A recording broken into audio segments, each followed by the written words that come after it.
Halo Fitness Mania, selamat datang di Dunia Derai. Kali ini saya izin ya teman-teman ya, kalau kadang-kadang orang selalu bilang ibu daripada berbagai kesakitan adalah katanya disebut namanya diabetes tipe 2. Kenapa hal ini bisa terjadi? Karena terjadinya, kalau teman-teman bisa lihat, gula darah puasa kita yang meningkat tinggi. Terjadi hyperglikemia yang bahaya buat apa?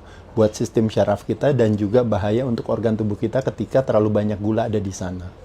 Nah, jadi teman-teman, kenapa bisa hal itu terjadi? Disebabkan karena disebut dengan yang namanya sel tidak sensitif lagi terhadap insulin. Artinya, badan kita membuat sabotase sendiri dari dalam dengan menutup selnya, nggak mau menerima makanan yang baik yang kita makan maupun makanan yang mungkin yang lainnya. Dia tutup sehingga akhirnya berkumpullah semuanya ada di pembuluh darah kita yang jadi akhirnya gula darah kita terlalu tinggi. Nah, bagaimana hal itu bisa terjadi, teman-teman sekalian?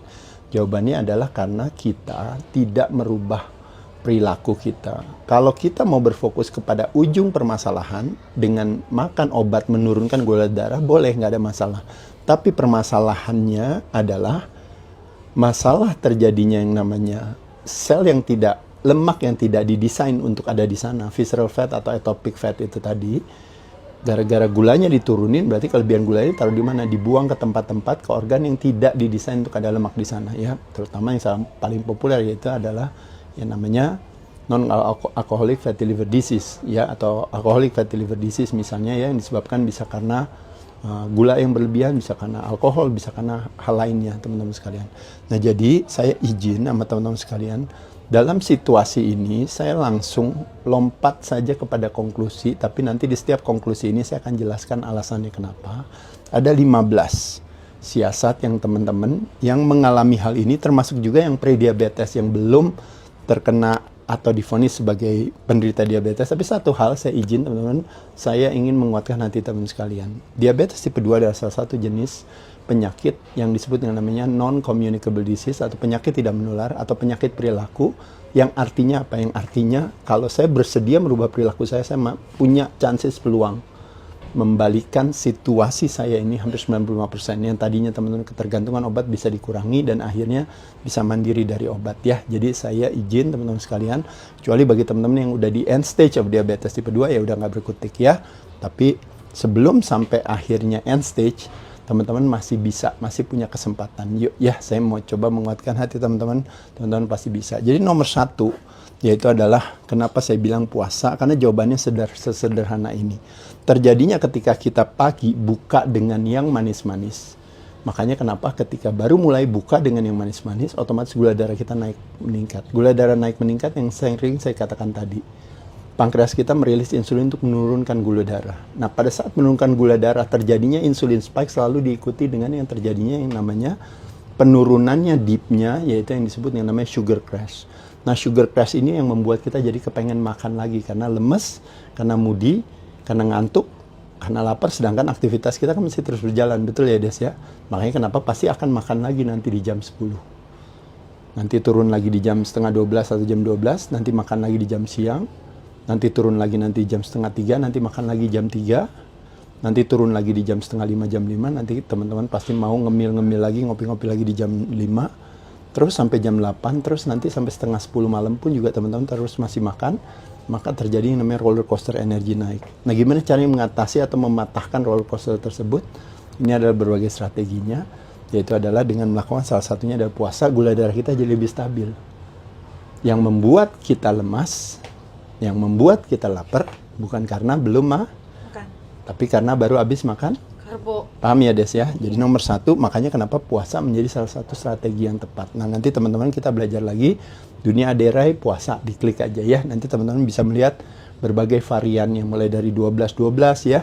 2 jam sebelum makan, 2 jam setelah bangun 2 jam sebelum tidur dan setelah bangun tidak memasukkan makanan, maka otomatis jadi 12-12. Skip dinner atau skip breakfast otomatis sudah jadi langsung 16 sampai 18. Belum lagi kalau teman-teman hanya makan di antara jam 12 sampai jam 6 sore aja jendela makannya di sana, teman-teman masih bisa makan 2, 3, 4 kali di sana. Tapi di antara sebelum jam 12 siang dan setelah jam 6 sore, teman-teman hanya minum aja air putih aja, mungkin teh, mungkin apalagi yang lainnya, tapi pokoknya nggak masukin gula ya. Jadi itu teman-teman strategi nomor 1. Strategi nomor 2 Yaitu adalah ini relate-nya kenapa sama serat? Karena relate-nya dengan yang selalu yang jadi the whole problem atau the whole challenge, tantangan daripada industri fat loss itu adalah apa, Des? Berusaha untuk menahan rasa lapar. Nah, sedangkan lapar gara-gara sugar crash. Sugar crash gara-gara insulin spike. Gimana caranya supaya insulinnya nggak spike? Berarti dikasih serat.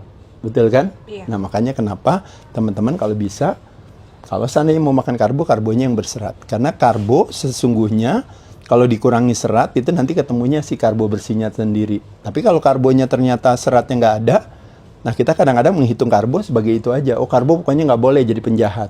Padahal makanya kenapa teman-teman bisa memilih sumber dan jenis karbo yang lebih berserat dibandingkan yang tidak. Betul ya, Des ya? Iya. Itu menggunakannya namanya indikatornya namanya indeks glycemic ya, kalau teman-teman tahu ya, kecepatan gula masuk ke dalam darah atau respon tubuh kita terhadap karbo yang kita makan. Jadi ada yang bikin gula darah yang kita naik cepat, ada yang bikin gula darah ini nggak terlalu cepat. Nah, jadi indeks glycemicnya kalau bisa lebih rendah akan lebih baik. Nah, itu juga yang nanti akhirnya jadi akan berpengaruh kepada apa, teman-teman sekalian? Berpengaruh kepada kalau kita ngomongin kontrol karbo tersebut tuh, teman-teman sekalian.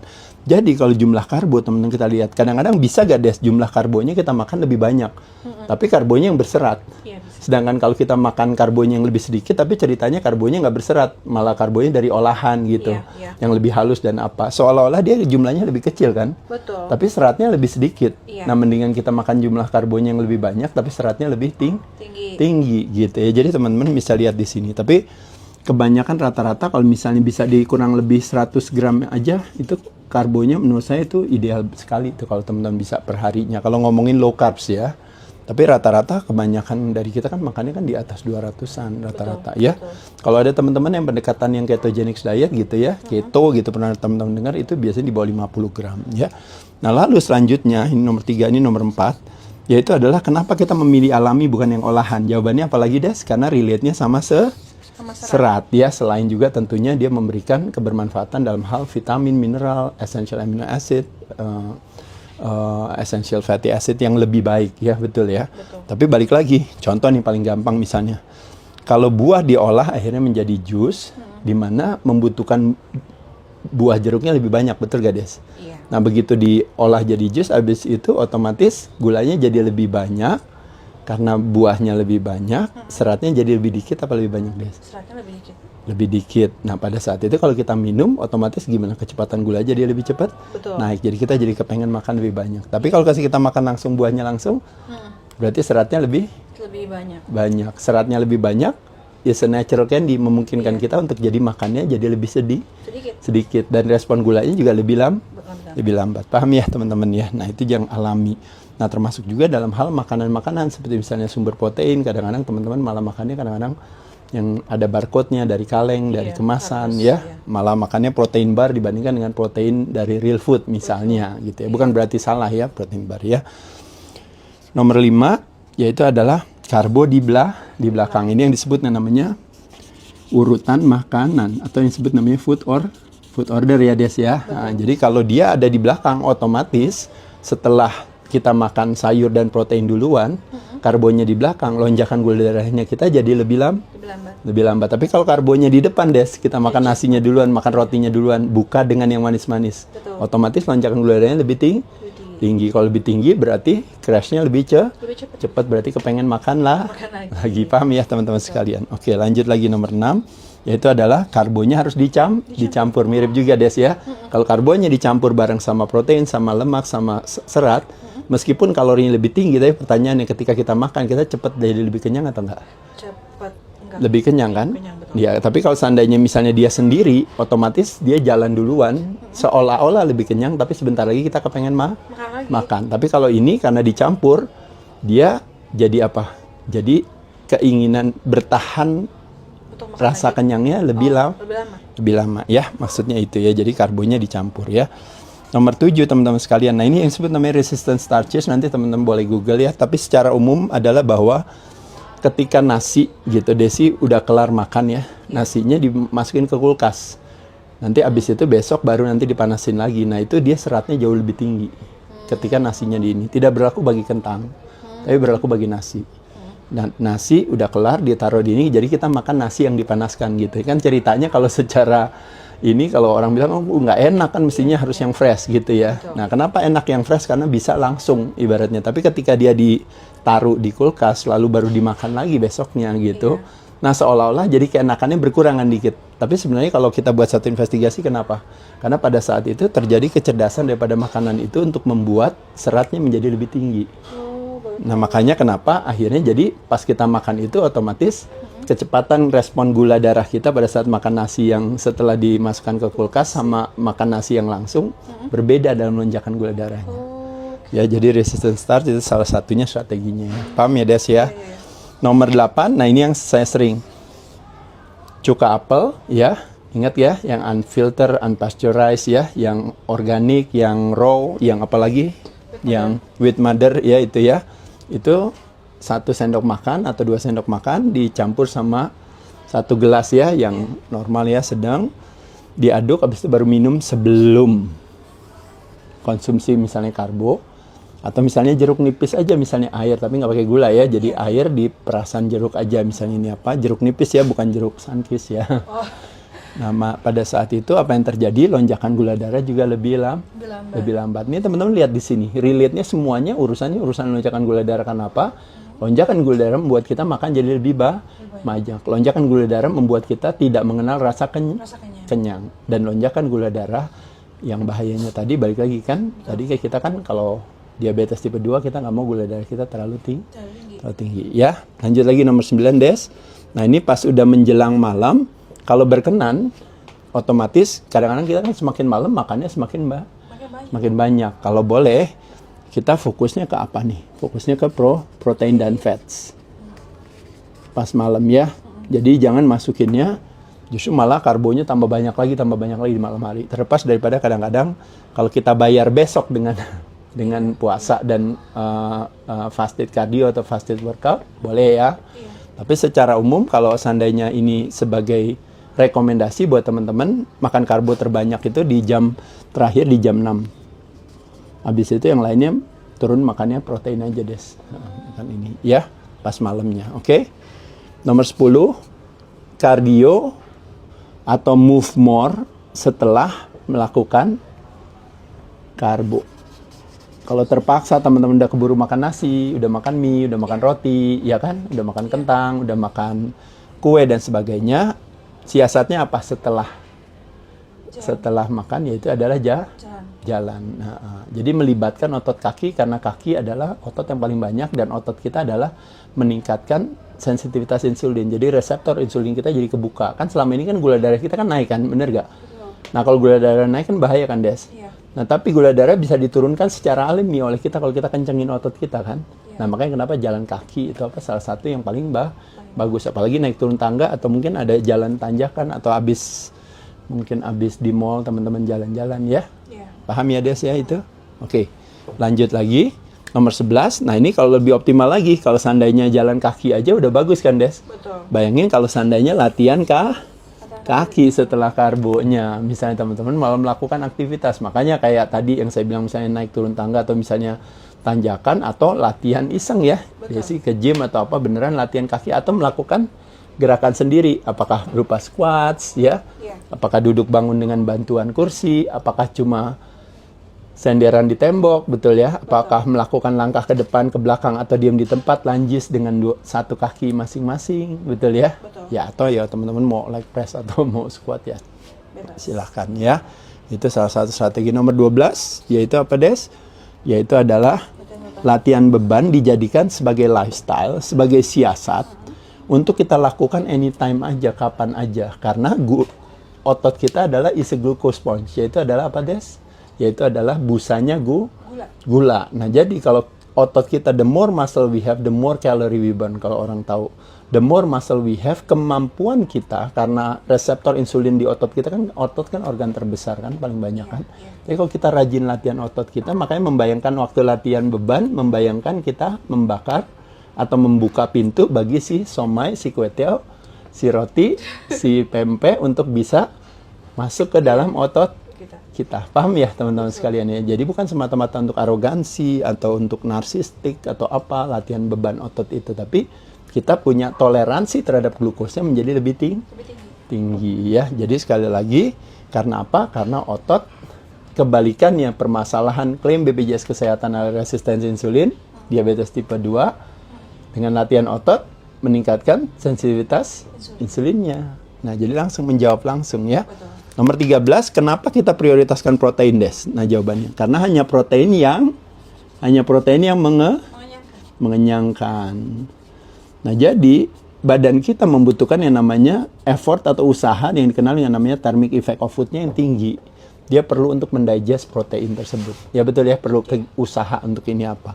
Nah, jadi ketika usaha itu semakin besar, otomatis kita akan semakin lebih cepat kenyang kan, betul gak, Des? Betul. Ya kan? Ya. Karena badannya kan capek untuk mencernanya, membutuhkan tingkat keasaman tertentu untuk mengaktifasi enzim.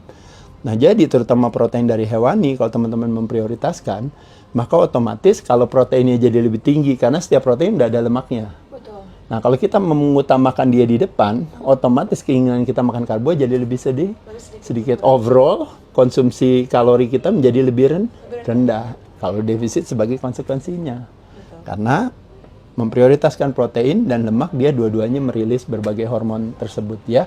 Ada leptin, CCK, peptide YY, itu cara kerjanya si protein dan lemak untuk membuat kita, men-trigger kita untuk bilang bahwa udah cukup makannya. Ya, makanya kenapa protein setiap kali makan selalu ada protein. Kebutuhan protein kita berapa banyaknya, Des? Yang gampang aja, setelapak tangan kita ya.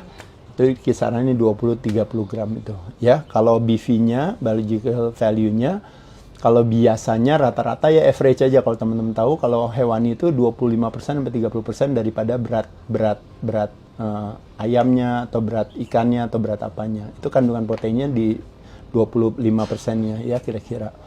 Nah, sedangkan kalau kayak nabati mungkin hanya sekitar 10 sampai 15%-nya ya. Oke, nomor 14, tidak perlu takut sama lemak. Jawabannya apa, Des? Syaratnya kalau seandainya lemaknya ditinggiin sebagai sumber energi, berarti sumber energi lain harus diturunin, yaitu yang turunnya adalah karbo. Jadi karbonya rendah. Makanya disebut dengan salah satu yang paling populer adalah low carb, high fat diet ya. Nah, itu salah satu teman-teman jadi bisa makan pagi misalnya, oh saya Mas Ade diabetes nih ceritanya, saya tetap masih makan pagi. Ya udah, makannya apa? Ada telur bisa, pakai butter bisa, pakai keju bisa juga, itu udah enak banget ya, Des ya. Habis itu langsung kenyang tuh teman-teman, karena nggak masukin rotinya, nggak masukin mie-nya, nggak masukin nasinya kan. Baru makan lagi jangan-jangan ntar taunya pas malam udah jam 5:30 gitu atau jam sore makan lagi, jadi udah makan 2 kali sehari. Ya, atau olahraga dulu perut kosong terakhir nomor 15, habis itu baru makan kan, betul ya? Iya. Nah, kenapa olahraga perut kosong dulu kita lakukan, terutama bagi yang diabetes ya, kita ngomongin ini alasannya apa? Karena setiap pagi kita dipersembahkan yang namanya zona bakar lemak, di mana badan punya kecerdasan sendiri, pada saat dimana tidak dikasih makan, dia akan mencari alternatif sumber energi lain yang alami, yang datangnya dari mana? Dari dalam. Jadi karbo penting, oh berarti saya harus makan karbo, Mas Ade. Nggak harus makan karbo, tapi karbo memang penting. Tapi karbo kalau nggak didapat dari luar, badan akan mencari karbo dari dalam. Which is, yang memproduksi adalah si liver kita, yang membreakdown yang namanya salah satu daripada cadangan, kalau dibilang molekul daripada cadangan energi kita, itu yang disebut namanya trigliserida tadi. Ya, jadi lemaknya dipecah. Jadi karbo bisa dapat dari dalam kalau kita melakukan berbagai aktivitas. Jadi aktivitas perut kosong pada saat kita sebelum makan itu, kita menciptakan stress by design. Ingat ya, berbagai yang namanya counter regulatory hormone. Jadi hormon-hormon mekanisme defensif yang kita ciptakan by design. Di sana kortisol bertemu glukagon bertemu human growth hormone buat jagain si otot kita, bertemu adrenalin dan epinefrin untuk membuat kita stay fokus meskipun kita nggak makan. Ketemu lagi sama cuma hanya kopi pahit aja, kafein ini apa, maka badan langsung mengaktifasi si namanya hormon sensitif lipase, di mana si lemak tadi akan dipecah jadi jadi energi, jadi karbo. Jadi kalau seandainya teman-teman nih iseng ya, malam taunya nggak sengaja makan mie instan kayak saya misalnya, cheating gitu ya. Besok pagi perut kosong langsung olahraga, dari karbo jadi lemak pada saat malam harinya. Paginya kita kerja, kita bayar langsung tuntas seperti debit, langsung dibayar bukannya kredit card. yang jadi lemak tadi akhirnya balik lagi mundur lagi jadi karbo, jadi energi. Demikian ini strategi 15 perilaku yang kita bisa lakukan teman-teman sekalian. Kita bersyukur hari ini ada medikasi bantuin teman-teman untuk menurunkan gula darah. Tapi memang selalu konsekuensinya gula darah yang diturunkan itu akhirnya disimpan di dalam tempat di mana tidak didesain untuk ada lemak. Makanya kenapa visceral fat-nya jadi teman-teman jadi naik. Dan visceral fat itu nanti relate sama apa? Yang saya selalu bilang. Bahayanya lemak bukan jumlahnya, tapi bahayanya lemak adalah lokasi atau letaknya. Nah makanya kenapa teman-teman ketika jumlah lemak, itu yang namanya hyperplasia, punya kantong yang besar, itu malah sebenarnya menjadi blessing bagi kita dibandingkan dengan yang namanya ukuran lemak, hyperplasia. Nah, ketika dia ada di tempat yang tidak didesain untuk ada lemak, di mana visceral fat atau peak fatnya tinggi, nah pada saat itu akan berpengaruh kepada kinerja kerja jantung dan pembuluh darah. Makanya itu yang menjadi prematur kematian teman-teman sekalian. Jadi akhirnya seolah-olah diabetes tipe 2-nya, gulanya yang tinggi tadi yang difitnah sebagai penyebabnya. Padahal kenyataan itu adalah sebuah konsekuensinya. Jawabannya adalah teman-teman adalah apa? Yaitu adalah puasa, kontrol karbo, prioritas protein, nggak usah takut sama lemak, rajin latihan beban, boleh cardio exercise atau latihan pada saat kondisi perut kosong, ya. Dan selebihnya yang lain di luar daripada strategi ini teman-teman ya, kita harus punya yang namanya ketenangan hati yang baik. Ya, karena kalau kita istirahatnya cukup dan bagus, badannya memungkinkan kita untuk bisa tumbuh dan kembang ya. Nanti teman-teman kita ngobrol lagi soal hal tersebut. Saya ucapkan terima kasih, semoga bermanfaat adanya. Semangat selalu ya, hidup sehatnya. Dadah.